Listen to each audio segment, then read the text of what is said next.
Founders, welcome back to the 0 to 5,000 podcast, where we obsess over the convergence of human potential and business results. Today, our hosts Drew McClure and Jordan Mitchell have another insightful conversation for you. So let's jump right in. Okay, founders, welcome back to the podcast. Today, I'm joined by Kyle Rand. Kyle is the CEO and founder of Rendever, a company pioneering the future of aging with the use of virtual reality for seniors. And they are using virtual reality to create happier, healthier, and more connected lives. And to tell us about this is Kyle himself. So Kyle, thank you for being here, man. Drew, I'm really looking forward to the conversation. Thank you for having me. Yeah, I am too. I love the mission. I did some research myself on your background, saw the video on your website that was super inspiring. Also just love the adoption of technology. And so a creative idea, using virtual reality, helping out senior citizens. Where does this come from? Like, how does that even enter your mind as a company that needs to be started? Yeah, one of the things that I find the most delightful about working in this space and on behalf of this demographic is we all have a connection to the aging population, whether or not it's through a grandparent, through a parent, another family member, a neighbor down the street, or the simple reality that every day we ourselves are getting older. It's really easy to look towards the future and say we should do something different. We should look to an aging process that can be one that's full of life and full of vibrancy and full of purpose. And there's a lot of work that we can do today to set ourselves up for success in the future. So I think that's one of the most remarkable things about this industry. I originally fell in love with senior living as a kid. So I used to spend a lot of time volunteering in a local senior living community where I'm from in upstate New York. I used to go and scoop ice cream for older adults, which I found to be just absolutely delightful. I also thoroughly enjoyed the free ice cream as a kid. And then I went to school and I studied cognitive decline in the aging population. So I got to spend a lot more time working with older adults from a research standpoint. And then ultimately my college career was bookended by losing both of my grandmothers for very different reasons. And I think when you see the aging process play out with someone that you care about, and when you get the realization that that affects not just that individual, but affects my family, or it affects everybody's families, and everybody who's involved in setting that person up for a successful aging life, it's really hard to not want to get involved and change things. So we ended up founding Rendever back in 2016. So we're about to celebrate our 8th birthday, which is wild to think about. Whoa. Yeah. Congratulations. That's awesome. Thanks. And I think the even cooler thing is that we are still doing the same exact mission that we started back in 2016. So we're really looking at the use of immersive technology, which is having a beautiful heyday, to help build more happier, healthier, more connected communities as we age. So we really take a social mental health approach. And as a result, we get to see some really beautiful moments created through Rendever. Yeah. So when you first started in 2016, was it always the specific solution being virtual reality? I mean, that technology has grown in leaps and bounds in the last few years, or did it start off with a different approach or a variety of approaches? It was VR first. So in 2016, I don't know if you or any listeners remember, but that was when New York Times decided to send a whole bunch of Google Cardboard headsets to all New York Times subscribers. So right that time, everybody was having their first VR experience, which was taking a piece of cardboard, folding it into something that resembled a headset, slotting their phone in it, and putting it up to their head and be like, oh, this is VR. And it was beautiful because, everybody had this first experience, but it's also a little bit tough because your phone is not a VR headset, and trying to use your phone as a VR headset led to a lot of people having maybe nausea or motion sickness and didn't maybe fall in love with that first experience. Versus if you look at today, right, you try the Apple Vision Pro or you try the Meta Quest 3 or any of these modern headsets, it's magic the moment that you put it. So we've definitely benefited from the evolution of the hardware and the industry and the major tech players that are involved. And how did you see the intersection of virtual reality and helping with the aging process? For us, when we looked at VR, I think the simplest way to boil down the technology is it's a headset that you put it on and you can be anywhere doing anything. And if you contrast that to one of the realities of aging, which is at some point, right, there's some sort of limitation that could be physical, Oftentimes it's physical, where accessibility becomes more challenging.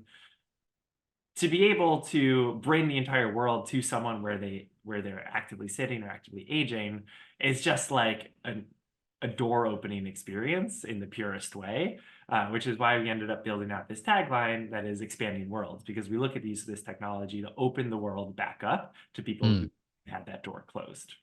I love that. And when I saw in the video too, that however, I'm assuming you've designed, you're not just like taking a pre-programmed thing that somebody else created and putting that in there. Maybe that's part of it, but it looked like you designed the experience itself, because several, let's say several community members were also having the same experience at the same time. Is that right? 100%. And so really what we focus on in the mental health space is we focus on social mental health. And so if you're aware, the US Surgeon General this year announced that social isolation and loneliness were one of the biggest things to focus on. It's one of the fastest growing epidemics. Of course, that was exacerbated by the pandemic. But all of the data behind this actually originates with older adults. So a lot of the results and the reports and the outcome metrics that were shared in that report originated with older adult research. And so back in 2016, we saw just how clearly poor social health led to really detrimental things. So the comorbidity map for social isolation amongst the aging population, it has a tie to a 30% increase in risk of stroke, Wow. increase in risk of heart disease, a 50% increase in risk of dementia. We're talking about diabetes, we're talking about immunosuppression, we're talking about depression, anxiety, and suicide. Collectively, it's as detrimental to one's health as smoking 15 cigarettes a day.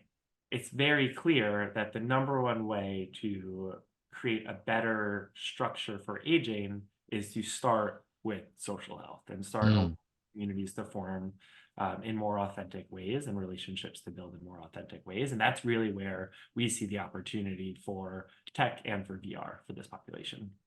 Yeah, it makes so much sense. I remember I've said this several times before, but I don't think I ever knew the actual data to the physical health and the mental health of it. But I always said, like, how do you punish someone who's already being punished? Right? You think about somebody is in prison, they're already being punished for a crime they committed. How do you take it a step farther? You put them in isolation. Yeah. Isolation is just something that human beings do not thrive in. And I would imagine the older you get, like you said, the physical limitations, but then also the social limitations that you have, we're seeing, I guess you're saying we're seeing a link to an acceleration of some of the issues they might be having already with old age. Is that right? Yeah, I mean, it's a really complex space to be isolated. And to me, someone spending hours or days alone where maybe they only have one social interaction per day, maybe it's a home care agent, so it's not someone who actually like really truly emotionally cares about that person in all circumstances. If they don't have access to people, the likelihood that they're going to fall short on their medication adherence, the likelihood that they're not going to work out or do any sort of physical exercise, which would lead to fall risk, the likelihood that they might not eat the healthiest things and they might resort to freezer food. There's all sorts of things that just like not having that human connection increases the likelihood of, which leads to compounding health impact.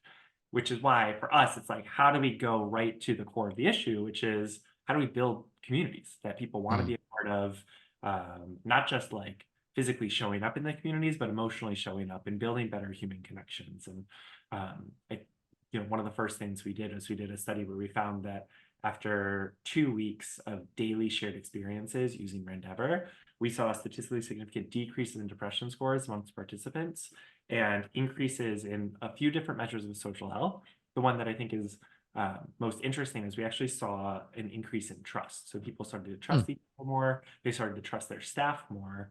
And when we think about human connection, right, I have a lot of therapist friends, and one of the core components of connection is this ability to trust someone. If you can't trust someone, do you have an authentic relationship with them? How do you build that trust? A lot of oxytocin is based on trust.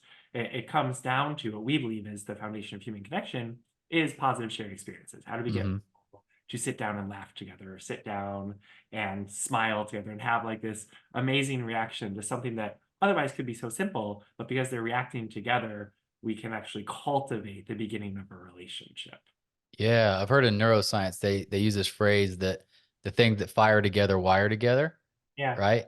And so if you're already having this neural experience of having a very positive experience alongside these other people, that's kind of wiring together that association of the joy, the fun alongside of the people that I was with, right? Yeah, I love translating the neuro side to the human side because it's true. If we could get people to laugh together, if we can get people to say "wow" at the same time, the likelihood that that "wow" translates to a "did you see that," which translates to a "I used to love going to zoos as a kid," which translates to sharing of memories, which translates to understanding each other better. That's the opportunity with these moments. Yeah, I love that. All right, the mission, beautiful, clear. Let's talk about the business side of it. Has this been a easy business to start and scale? Has it been challenging? What's that been like from 2016 until now? I would say definitely challenging, which I believe is true of any single business. Yep. Uh, the if we again go back to 2016, VR was new. A lot of people's first experience with VR was less than ideal. And back in 2016, the idea of bringing technology to an older population was pretty uncommon. We've seen a huge rise in age tech since then, which has definitely helped. But I think we were facing a combination of issues from just like negative experiences with VR, negative perceptions of VR, compounding with pretty widespread societal ageism. Um, and we had to battle both of those things while trying to build a business, which was a fun experience. Yeah. Yeah, I imagine the technology adoption, right? Like anyone can think about right now, there's something that your parents are like, ah, I don't want to mess with that. That's, I don't feel comfortable using that. You Mhm. go a whole nother generation ahead of that and them saying, what is this thing? Right. So you have the technology adoption. Did you first have to sell, let's say like the senior care facility first to like, that's the first customer you have to sell? Will you let us even come in and try this? How was that? Totally, totally. And I would say that, senior living has started embracing innovation in a much more rapid way over the past 8 years. There are some communities that we call, they're like, "Do you want to try this?" They're like, "No, that doesn't sound even remotely like." And now it's like becoming ubiquitous among senior living. Um, I think the other thing is that we realized right away that user experience was going to be everything for us. So we spent a lot of time understanding, you know, the process of aging is not an individual experience, right? Anybody who's getting older, they're going to have a family member who's taking care of them. They're going to have a whole family that is invested in their care. They're going to have potentially home care agents that are involved. They're going to have potentially senior living staff members that are involved, potentially hospice agents that are involved. There's a lot of people who really get involved, and that's, you have your doctors, your lawyers, everybody else, and we had to really think through which stakeholder do we sell to? Yes, but which stakeholder do we design for? And that was the most important thing for us unlocking this industry in the early days. And if we didn't do that, I'm sure we would have never lifted off. That's interesting. I like that. So not just who do I need to sell to, but even deeper, like who's the really the person we're designing this for? How did you decide what that was for this product? I think a number of user interviews, obviously, we learned a lot every time we picked up the phone and called somebody. Um, And then we also, in our team, had experience with the aging population. Again, I used to work within these communities. I understood these communities pretty well. So got to combine past experiences with natural experimentation every time I picked up the phone to really build up a good approach. What was year one like for you? If you were to look at this as a story, right? It's got different chapters. Like what was year one like? Ooh. In my head, the moment you asked that question, I was like, which season of Game of Thrones was year one?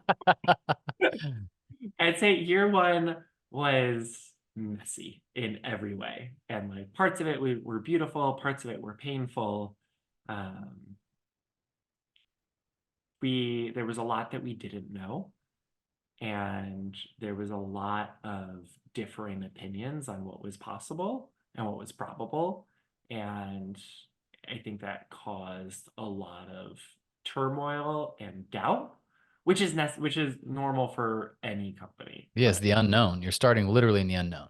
Yeah, yeah, and people respond to that in different ways. And I think, even at year 8, there are still things that are unknowns for us, right? Like we're always looking to cross this chasm of uncertainty. And as we've grown the company, as we've onboarded new team members, it's been really interesting to see just how much variance there is in response to uncertainty. And I think one of the things that's become most important for me and our leadership team is the ability to coach amongst uncertainty. Yeah. So how did y'all survive year 1? I always come back to year 1 and year 2 because it's statistically, it is the biggest gauntlet. It's not that there's not other areas for us to fail, but like statistically, those are the ones that most companies don't make it out of. How did you survive year 1 and 2?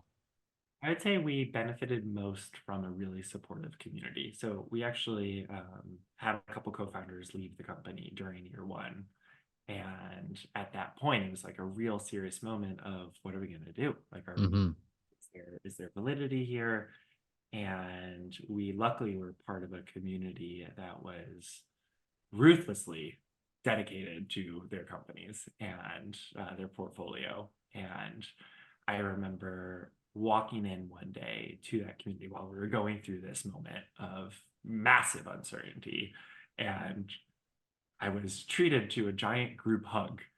And from that group hug, we sat down and we just talked through like options and, realities. And that was such a profound moment in translating pretty emotional uncertainty into more logical uncertainty because there was that emotional support that was infused in the moment. Does that make sense? Yes, 100%.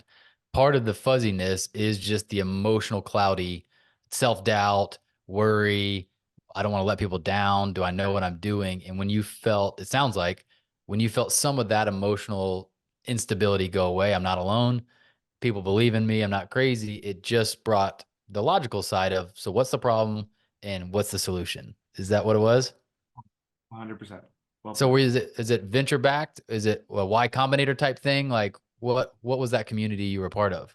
The community was Mass Challenge, actually. So we were the first cohort of what is today Mass Challenge Health Tech. Back then it was called Pulse at Mass Challenge. It was the first time launching a program really focused on digital health and health tech, based in Boston, where there's no better place to be building a digital health company. And I still stay connected to pretty much everybody from that team today. Wow. That's so cool. So was it bootstrapped? Like did you have to use your own capital that first year, or did you have an infusion of cash that helped you get a team early on? Like where do we start? Because you got tech involved, you got all sorts of stuff you're having to build. We have the benefit of good storytelling deep in our roots. So Cool. we always told a good story. And I think that's only possible because we're doing something really meaningful that resonates with a lot of people. As I said in the beginning, we all have a connection to the aging process. We all probably have some level of doubt about what aging can look like, and to be able to take that understanding and translate it into hope and opportunity and like real authentic joy in our storytelling has been probably our strongest suit since day one.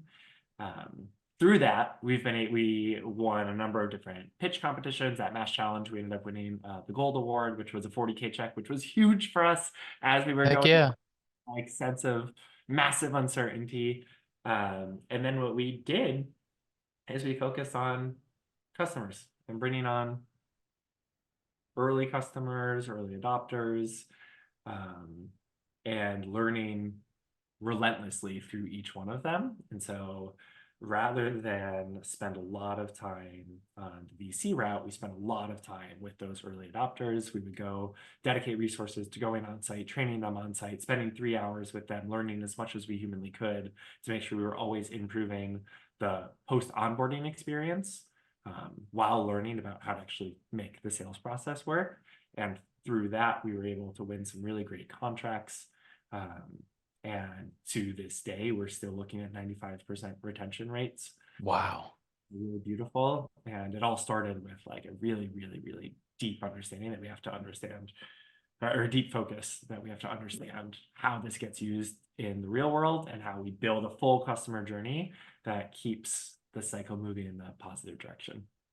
In that early phase when you're working with the early adopters, were there any like fundamental pivots where we genuinely had to change like a full on how we were approaching it or what we thought we would work, or was it we were pretty spot on with what we thought this was going to be, and we just had to do some tweaks to the thing as we went?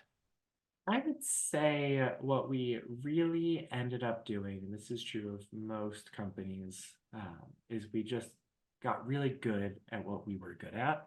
And so being in a space where if you've ever worked in VR or you know someone who's develops for VR, there's so much that you can build. Yeah. There's a lot of joy and wow. And in the early days, we had a lot of people asking for X or asking for Y or asking for Z. And we were like, yeah, great, let's pull it all in, pull it all in, pull it all in. And then we started identifying like, this actually isn't really in line with the mission. This isn't really in line with our approach to building this company.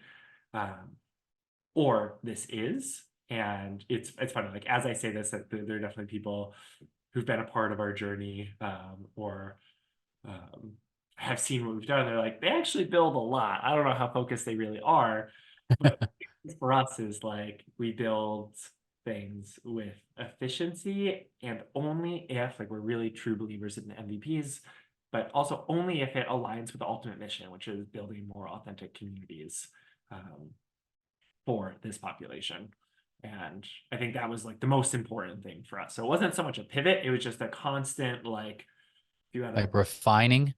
yeah, or like if you had a block of wood, you knew what the mission was, what the product was, what the opportunity was, and someone threw a new block at you, being able to say like, oh, that's actually not the right wood type, and throwing it away. Yeah. Yeah. I imagine part of it would be deciding what there's so many options, right? Like you said, like especially as an emerging technology, there's so many features we could add in there. And the question would be, what's a gimmick versus what's essential to the experience we're trying to provide? Yeah. And like, where do things align really well with sales? Where do they align really well with like customer experience? And how do we find the overlap there? Yeah. How are you different today than you were 8 years ago? Oh man. These things, they change us. You can't help it in awesome ways and in some challenging ways, right? But where would you say you're different now?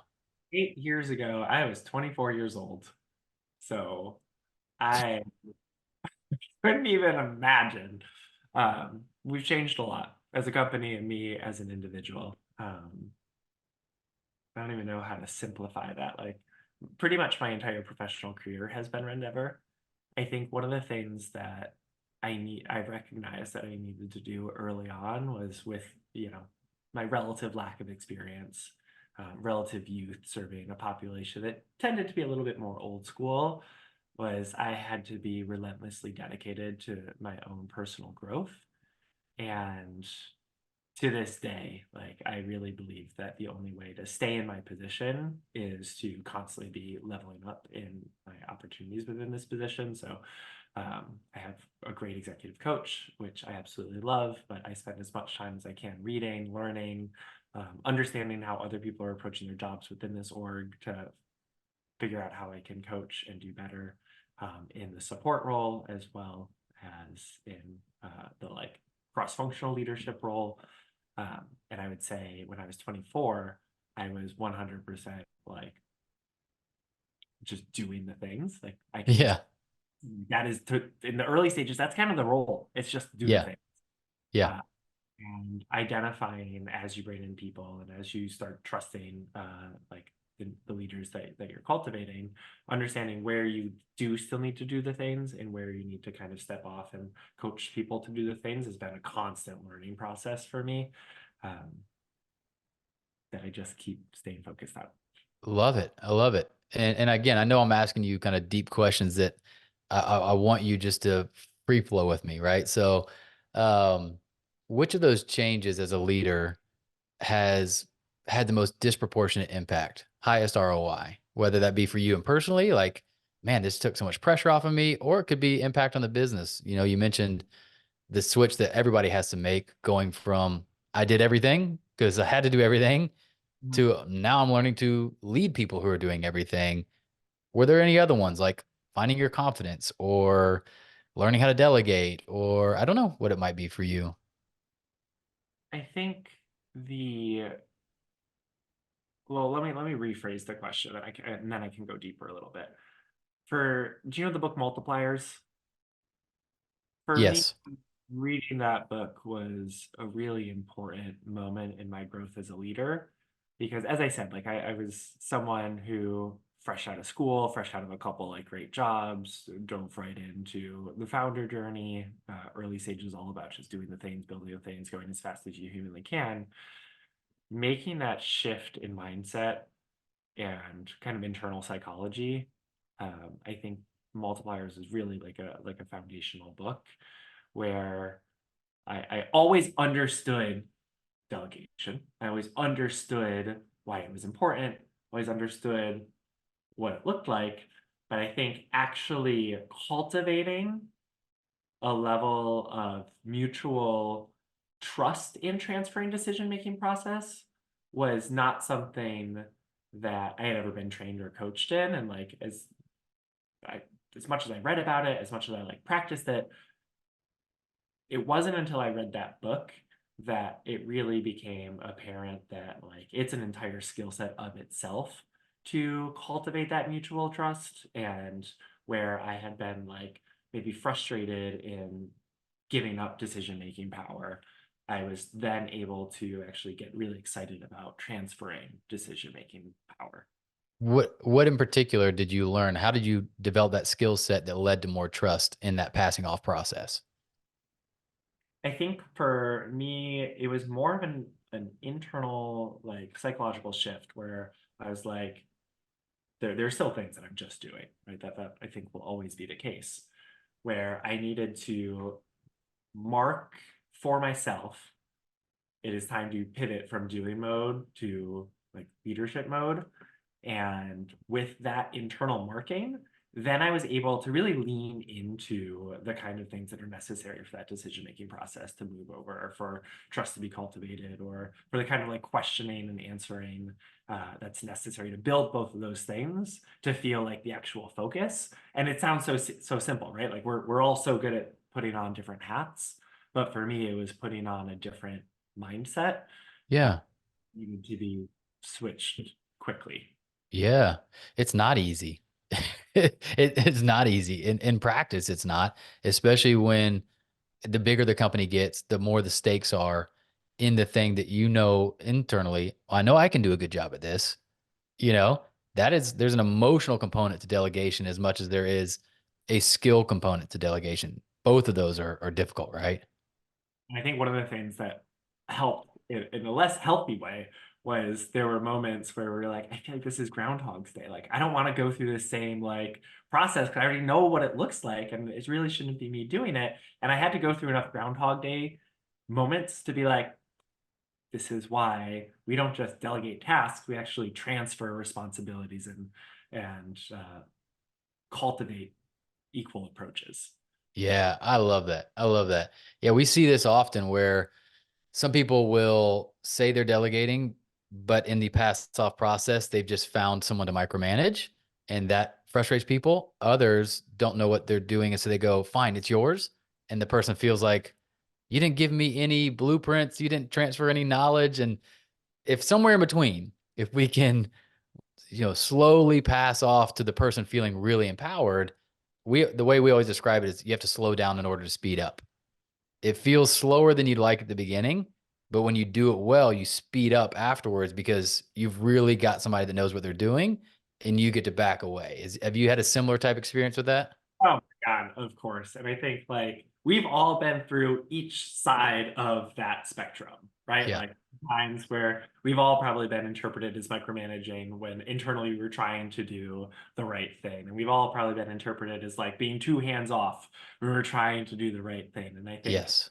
what's been really important for me is just kind of embracing the opportunity to do it wrong or to get it wrong, Mm, ultimately be able to do it right. wish that I had been a little bit more open in like how I was trying to navigate that change earlier than I had been, because it created more natural opportunities to like receive the feedback on like what was translating well and what was being interpreted in a way that wasn't what I was really trying to do. Yeah. Oh, this is huge, but so we didn't even get a chance to talk about this, but out outside of the podcast, what I do is work with fast growing companies. I work with leadership and executive teams. And one of the things that I always tell someone, we might be in a coaching session, they see an opportunity. You're right. I need to try this way of delegating or whatever. And I always tell them, don't do this secretly. Like, just be honest. Tell them, here's my goal. I'm trying to pass this off to you. I'm going to try to go about it this way, but it might be clunky and I'd love your feedback. That transparency allows them to not, you know, to extend some grace and not rush to a judgment on assumptions, and also to help you calibrate what you're trying to do with the reality of how it's being done. Is that kind of what you're saying? 100%. So spot on. And like the jumping to assumptions happens. Yes. The worst thing, because I mean, it's happened for us where what was an approach to change and growth in overall leadership felt more um, like us being pulled apart. Mm. Just being a little bit more transparent about this shift up front totally would have been like, okay, like we're working on this together. And like I said, I think that was the most maybe blindsided lesson that I've had to learn over the past few years. It's like just being upfront about the shift while making the shift would just make everything so much easier. Yeah. Or, let's imagine you weren't hitting sales numbers and behind the scenes, people didn't really know, hey, cash is dwindling down and we're facing 8 months from now being out of business. Most founders keep that to themselves, start trying to implement initiatives and save the business, but all they think are, "Well, does he not trust me anymore? Why is she doing this? Like, are they just trying to get more money out of us?" And they make all these assumptions instead of, it's not that we have to share every detail. Some things may need to be private, but to some degree say, hey, we're feeling a lot of pressure here. We're really under the gun with some sales. And so we're going to try some things, but you can we can eliminate conspiracy theories if we actually tell them what the truth is. I think that, and also supplementing it with the cultivation of just like a hypothesis driven culture, right? Ultimately, in order to grow, like, I mean, this is where OKR processes come in. This is where like pivots come in. If we're trying to identify, this is what we believe will work, this is our why, this is what we're not sure of, this is the test that we're going to run to do it. If we can cultivate that culture, the company is going to benefit for sure. And also, if we build in the right level of transparency, it makes it clear why, oh, we might want to experiment a little bit faster on this side, to just get that alignment together. I like that. Is that like a core tenet of something you guys have tried to do intentionally or something you've just kind of found has accidentally been a part of the culture that's been really helpful? I think it's another one of those like open transparency things for me. It's, to me, like my background's in research, like I love testing things, I love experimenting with things. When I look at like anything on our marketing stack, marketing I think is the most beautiful place where you can run experiments that are super quick, that are super controlled. You can actually control the speed of them based on the budget that you want to throw at them. Like, I love the capabilities of that in marketing. I think that same mindset translates to any different department. And it's been kind of a recent shift where I'm trying to bring that language into the team more openly about like, okay, what hypothesis do we think we really need to test to get to a better decision and to lead to maybe an efficiency or an optimization or making our team more happy, whatever it is. There's probably something to test, and being more open and bringing that language into the company, I think is How has that gone so far? great. I think one of the like wildest things to learn over the years is that it's so easy to talk about the power of language and the power of word choice and the power of communication. Where I've seen it most clear is if we try to cultivate a new mindset or a growing mindset, and we pick 3 words and we really start bringing them into every conversation, they really do spill out throughout the org. And I love that. And also, it needs to be handled very, very, very closely to make sure you're bringing in the right words. Yeah. Yeah. So how do you think about that? Is it more like getting an awareness of the season. You know, what season are we in? What's most relevant to us right now versus just like word banking 3 random things we could introduce to our culture? I think what we try to do is match it with the stage we're at as a company, right? Like we're at this beautiful stage where we're not so much trying to figure out the go-to-market. Like we have nice product market fit, we have nice sustainable growth. So now it's like, how do we change the culture to acknowledge that, right? Like now the things that we're talking about are, okay, how do we scale? How do we drive efficiencies? Like, how do we provide more value in a way that really is ROI focused? Whereas not that long ago, it was like, how do we prove this very basic like business fundamental? Now it's Yeah. and I think matching the language to the stage of the company more so than the season of what we're dealing with feels easier to lean into. So stage wise, you feel like you've started to come out of that early stage of still trying to find product market fit, still trying to even get your foot in the door type of thing. And now it's more, we've figured something out. Let's acknowledge we have. And how do we put some gasoline on it? Yeah, 100%. I think that acknowledging that we have is the big one, right? Yeah. Because We that's a have, confidence builder to acknowledge we figured something out here. We're not guessing anymore, right? So what do you think at this point is the gasoline? How do we take something that's working and actually get that into more places? so there's so many answers to this, and I'm like thinking through our leadership team, and I'm like, this person would answer this way, this person would answer this way, this person would answer this way. I'll touch on a few. I think it's hard to deny the fact that AI is gasoline in and of itself. Hmm. And where I'm really wanting us, especially after all the financial turmoil of last year, where I want us to stay focused on is this like embracing of frugality, not to borrow Jeff Bezos's word, but I think embracing frugality and thinking like scarcity mindset can be a benefit as we go into this next phase, forces us to think about where are we driving efficiencies, what are we doing that's not optimal, where are we spending time that really isn't providing the kind of ROI for the time within our internal team that we want. Like a great example, we have 8 hours of live sessions a day per Rendever Live right now. Rendever Live is our live programming feature. It's growing by triple-digit increases every single year. People are really loving it. We just launched a big expansion where we more than doubled the amount of programs that we're running. One of the things that our team faces is if we have an external host cancel last minute, it's a mad scramble.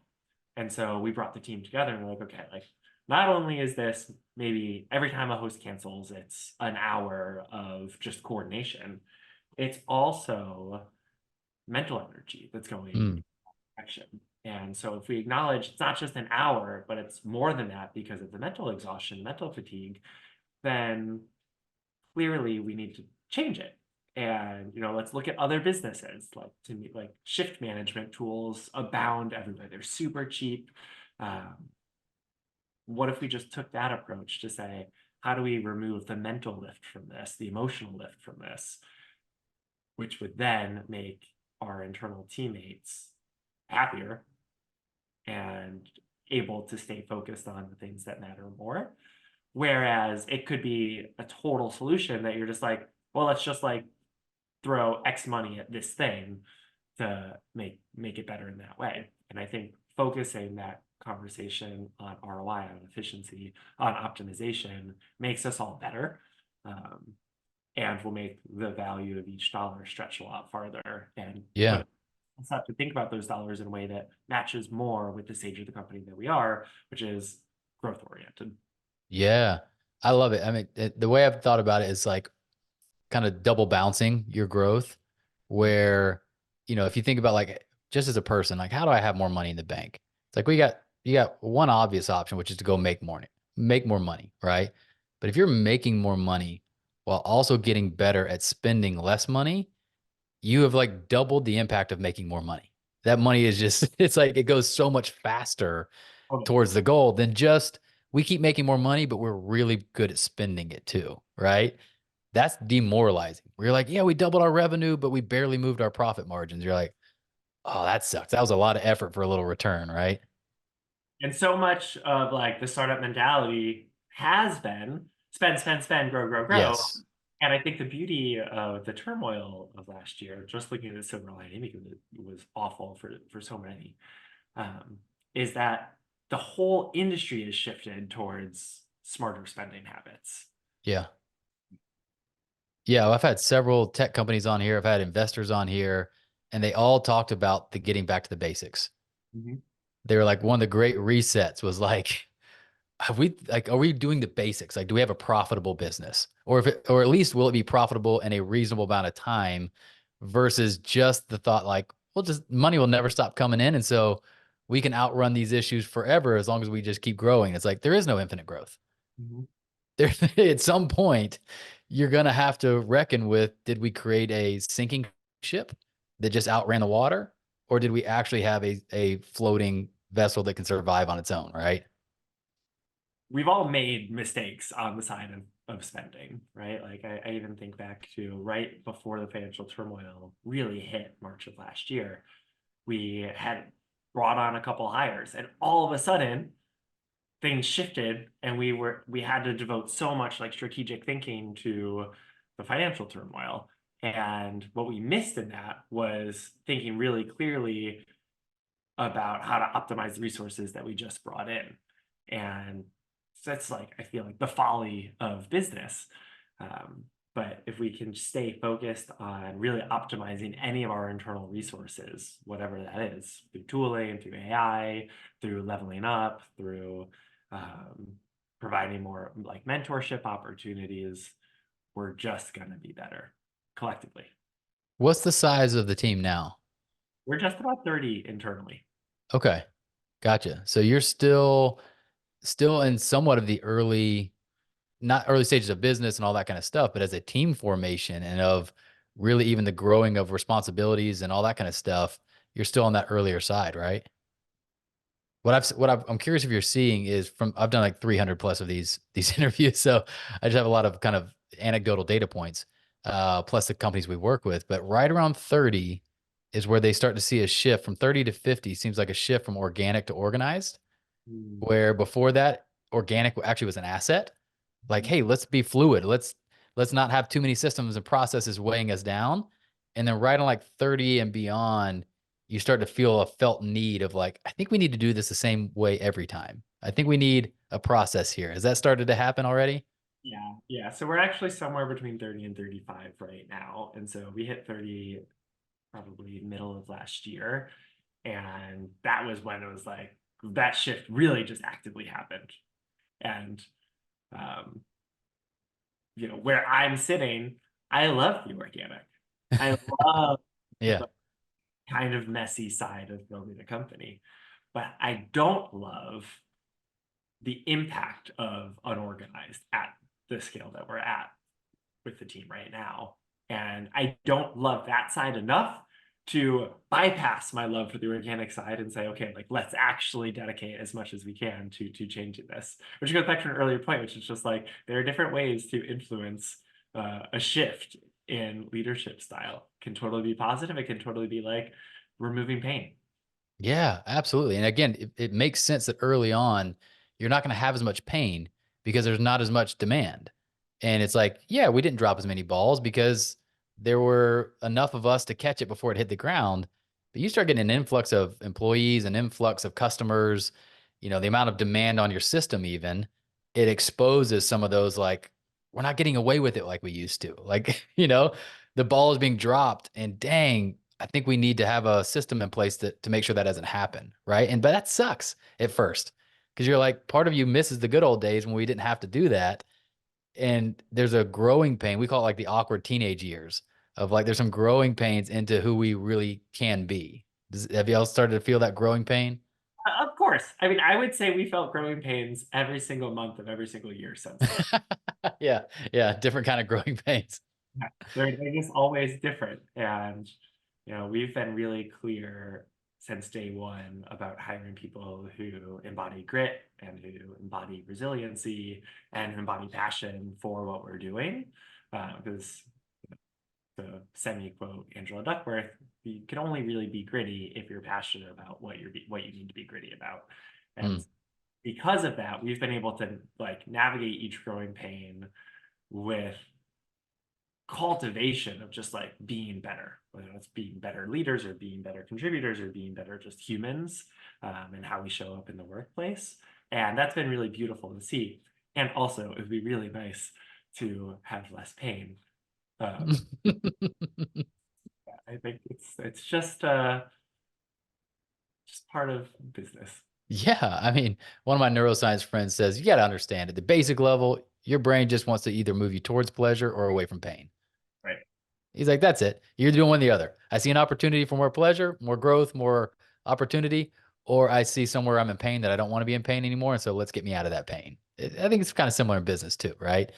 The difference is that's packaged into bigger purpose.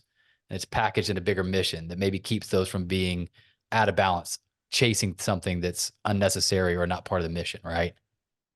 And I think it's really interesting also with where we're at as a team is our early team knew our mission through and through. It was everything, right? It was everything we ever talked about in every single conversation. And like, as you're building the blocks, the mission is like there front and center all the time. As you're building the processes, the mission's not always there screaming at you, right? And like finding ways to bring that mission in, finding the right way to bring impact in as you're talking about things like optimization and efficiency. It's hard, but it's so freaking important. Yeah. I mean, just think about the reality of bringing in somebody later into the conversation. So employee number 35 is entering the company conversation at a much different point and missed out on the context of why we're doing this. And so you have to then think, well, how do we teach somebody why we're doing this? Early on, it was just osmosis, just being around each other and the things we were naturally talking about built that culture. Employee 35 is like, I just got here and we're talking about efficiency. That's where they're entering the conversation. And it's like, no, we're talking about efficiency in light of all this other stuff. That's what I imagine is going on. Totally. And I just got advice a couple months ago from a partner, actually, one of the groups that uses Rendever, where we are, it's important that I'm actually super involved in the onboarding process. And now as we're onboarding a couple of team members, like I am taking that onboarding presentation where we talk about our mission, we talk about our past, we talk about our history, we talk about the why, and I'm leading that conversation because I think hearing it from the horse's mouth is far more beneficial from it being another point coming from the hiring manager. Yeah. Through all the stuff like process and efficiency and like metrics. Yeah, game of telephone. For now, if you can get rid of the game of telephone, that's always going to be best, right? Get rid of the game of telephone forever. I would be so happy. In general, right? Well, final question. What's got you most excited right now about the future of this company? I think there's a lot to be excited about with where we are. We have a lot of tailwinds that are happening. So the overall embracement of technology amongst this population is just moving in the right direction. The ecosystem, the community around age tech as a whole has really blossomed in such beautiful ways. The salience of loneliness and social isolation as a topic for society to be looking at is just like top notch right now. It's not just the older adult population. I think it's something like 71% of people between the age of 18 and 25 are significantly lonely, according to the study. So we have like generational loneliness as something that we need to address. And we have VR entering, I hope to be one of the most beautiful hype cycles that it's had, where we have a lot of these big players like Lenovo and Qualcomm are coming in with these great headsets and these great approaches. We have Apple launching their first headset. Meta keeps moving, Pico keeps moving, HTC keeps moving, and there's so much beauty in the industry growing together that I'm just so excited. And then we're also entering this new phase of our deployments where we're really looking to kind of revolutionized the way that senior living works and senior communities work outside of the more controlled settings that most of our enterprise deployments have been. And we just wrapped a 3-year clinical trial 2 weeks ago. And the outcome of that data and everything that we learned just through running the operations of that study translate really neatly into how we're looking at the next couple of years. And Wow. can't wait to take it from the R&D stage to the commercial scale stage, because every conversation I'm having with partners or industry influencers right now makes it super clear that what we're doing is just exactly what we need. Yeah. Super exciting. Heck yeah, man. Well, whenever I get to interview a founder like you that is bright, successful, but also doing something that really matters in the world, I'm just happy you exist. I'm happy someone's out there building a business that's not just for profit, which profit's fine, but is also doing something that is meaningful and needed in the world for especially our loved ones. So thank you for what you're doing. And thank you for being here on the show today. Thank you. I'm a firm believer that you can build a profitable business that provides massive value to society. And I hope that we get to keep proving that. So You're doing it already. Thank you, Kyle. thank you, Drew. Appreciate you. Founders, thanks for listening. We hope you enjoyed it. Make sure you subscribe to the podcast and hop into our monthly founder email so we can ensure you stay on the edge of peak performance and massive business results.